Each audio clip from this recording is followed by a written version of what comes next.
So we had all been asked, there were people going around with megaphones, and they'd asked us at this time, we're going to take 7 minutes and kind of pay tribute to George Floyd. And so when I was laying on the ground, one, the ground was really hot.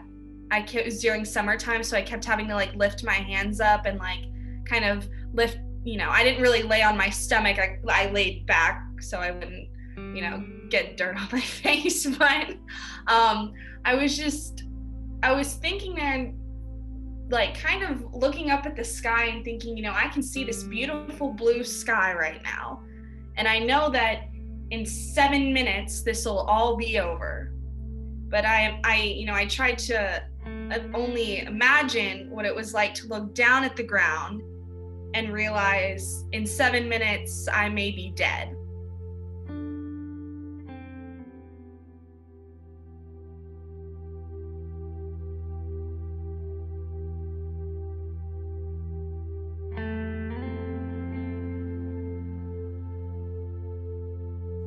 One thing that's been interesting, like everybody talks about systemic racism, which is definitely a thing and a huge problem.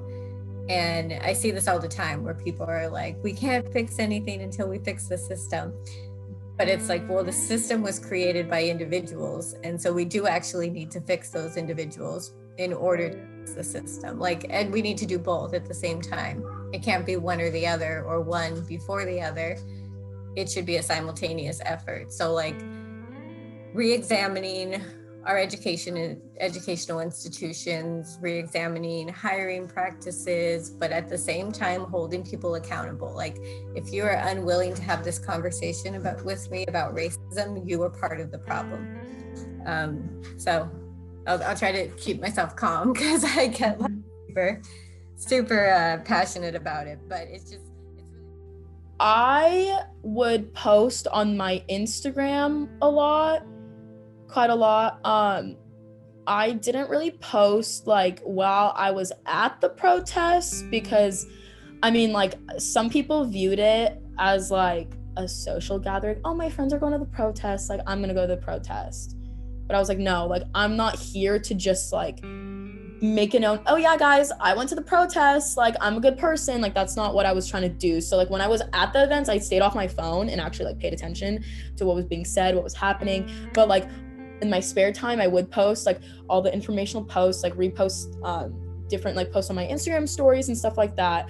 So, and I would tried to educate my own parents and my friends that didn't really know anything about it, and friends of friends and my parents' friends, because they just seriously did not know. And it was actually really funny because my mom and I got into an argument about all this because she was trying to her friend was trying to say that this was that reverse racism was real, and I was like, no, it's not real because white people are not oppressed.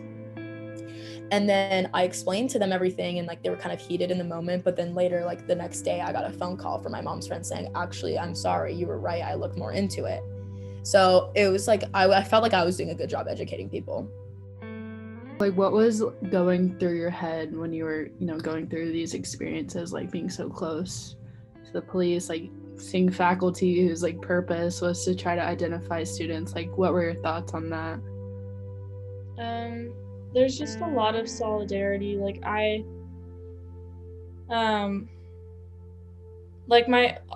and my friends ended up in photos in the news articles and stuff. It's a scary thought that we could have academic repercussions or professional repercussions, but it's just the solidarity of knowing so many other people are there for this cause that is obviously so much more important than our job. We don't want to lose our jobs or be suspended, but we'd rather be suspended or lose our jobs than more people getting murdered. It's just not even comparable.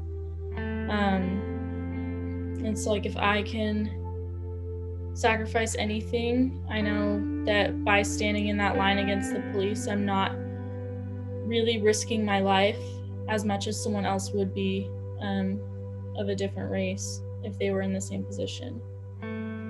I kind of just would like more people to understand that your normal is not everybody's normal. So just because you don't have these struggles doesn't mean they're not real. And so to invalidate the movement or to invalidate people's feelings about it, personal or not, educate yourself. That's just ignorance, and your privilege to be ignorant is your privilege.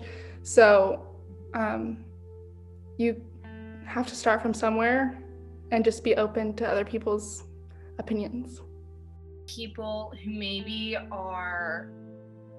who don't understand the Black Lives Matter protest, or not protest, rally, movement, to really research it. You know, we need to stop having a society where if somebody changes their opinion, that's a bad thing. If you are a person who, you know, does believe, you know, the All Lives Matter movement and everyone matters, well then use that and help the, you know, African American community that's suffering. You know, get involved in your community. It's not, you know, difficult. Yes, it's probably not very heard about, you know, but attempt to do something.